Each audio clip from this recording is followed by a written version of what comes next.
After you verify your email, it's time to set up your first project.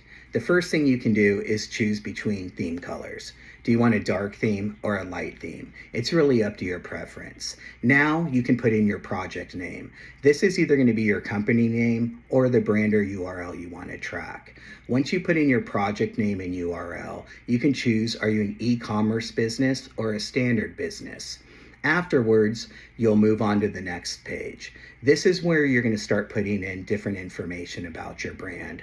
The first thing we want to find out is what kind of products do you want to track? Or what kind of keywords do you want to track? These are generally related to your SEO. In search engine optimization, what keywords does your brand or website pull up for? You want to see if you pull up to similar ones in large language models or what competitors show up for these. I recommend using our Generate Keywords tool. We'll go and suggest some for you.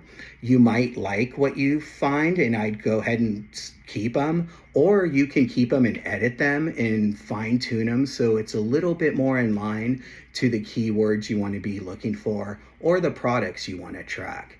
Next, we're looking at different topics or categories. Topics are a broader search, broader terms that users might use to find your product or brand. If it's an e-com brand, it might be like women's athletic clothing or men's skateboard shoes.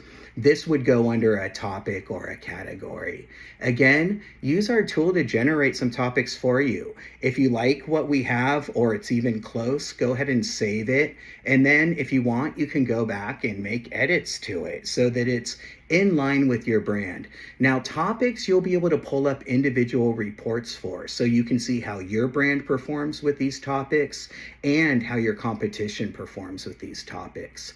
Next, we want to go into brand prompts. Now, what makes Seshes AI different than the other visibility tools is we separate out brand related prompts, and these are specific prompts about your business. So they're going to be what users are using when they ask questions in OpenAI or Gemini, and it'll be specifically about your brand and about your products.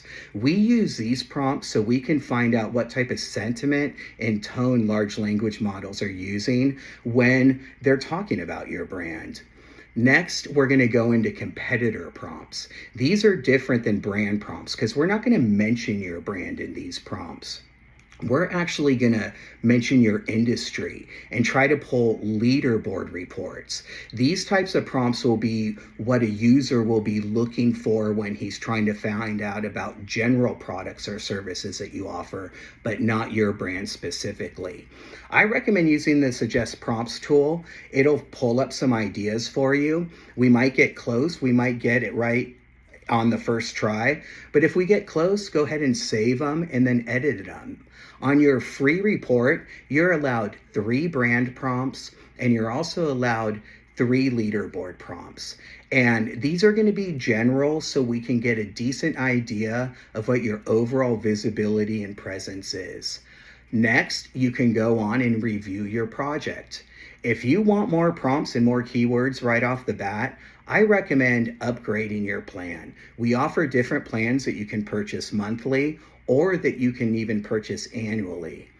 If you decide that you want to purchase an annual plan, once you go back, you'll be immediately allowed to add more prompts and keywords. But if you just want to try out the free plan and see how your brand is currently doing, go ahead and get started on your first sesh.